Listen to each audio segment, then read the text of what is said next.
Good morning, ladies and gentlemen. Welcome back to the Shadow and Sun Show, and welcome to another one of those videos where I pose an off-the-wall, offbeat question. As we all know, this hobby, role-playing games, has a very, very long and interesting history, going all the way back to wargaming.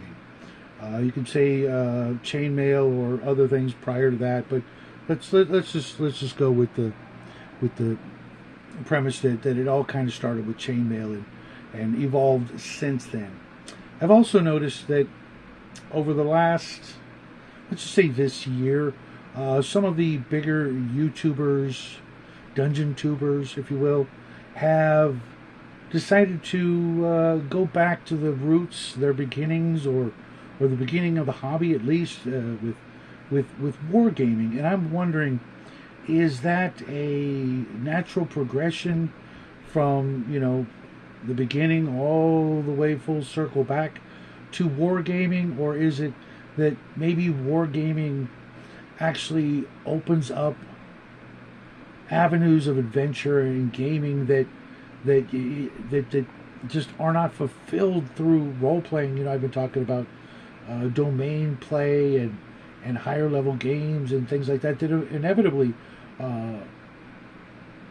must incorporate some concepts that are just ground level when it comes to wargaming. The idea of large troops amassed against other groups of troops and high level leaders, generals, commanders, sallying forth to win the day for whatever reason that, for the most part, doesn't really seem to jive with role players at the most basic level. They don't seem to really want to get into that. They don't want to, lead troops. They don't want to do that. But inevitably, their dungeon masters do, in fact, seem to want to participate, at least on some level, in that aspect of either medieval lore and politics and inevitabilities that will lead to large conflicts, or is it something else about the hobby that just can't be done through regular role playing? It maybe it's a way to take a break from role playing, or to get re-inspired, or to fulfill, or scratch itches that just can't be scratched through regular role play. A bunch of my contemporaries have either recently, or maybe like DM James, he's always talked about wargaming, whether it be 40K or 30K or things like that. He's always had an underlying current of being a wargaming fan, as have I. I've played a lot of war games over the years, and I'm finding that in my downtime, or in my quest for higher level games, that sort of thing, that wargaming seems to be a really good band-aid to take care of and cover the inadequacies of role-playing games, in the fact that it's either not suited or not popular to run those kinds of situations where one or more characters has a large number of troops, and what do you do with those large number of troops but send them forth for one reason or another to defeat other large groups of similar troops, or opposing troops, or monsters, or what have you. And I'm wondering if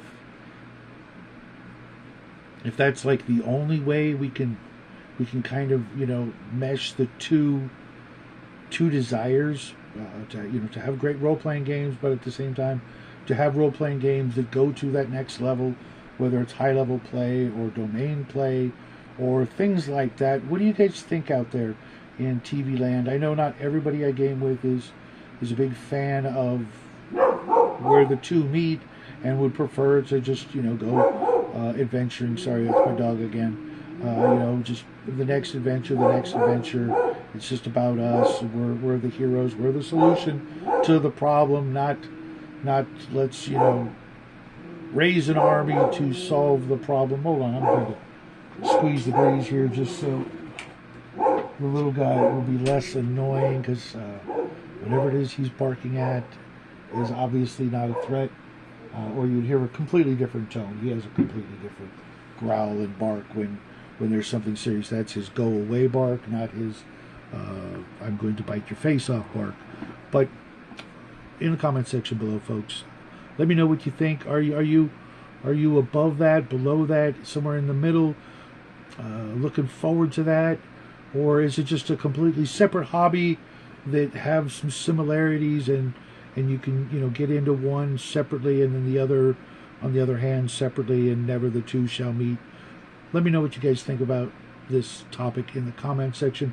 I'll have some more stuff for you. I've got a whole list of great ideas, and let's give a shout out to James L. for inspiring me with a whole bunch of crazy craft ideas and other ideas. This video, as a matter of fact, partially inspired by some of the conversations we've had about the two hobbies, and at least he's more of a wargamer guy, but I've been noticing some similarities and some things that if we move the Rubik's Cube just the right way, we'll get everything to meet up just right, and maybe be able to move the hobby forward so that domain play and high level play can actually be something that we can get to. Or maybe I'm wrong, and the only way to do that is through miniature wargaming. I'll see you guys in about 45 minutes with the Monday edition of Second Breakfast. Until then, have a great week. Love you guys, and as always, happy trails.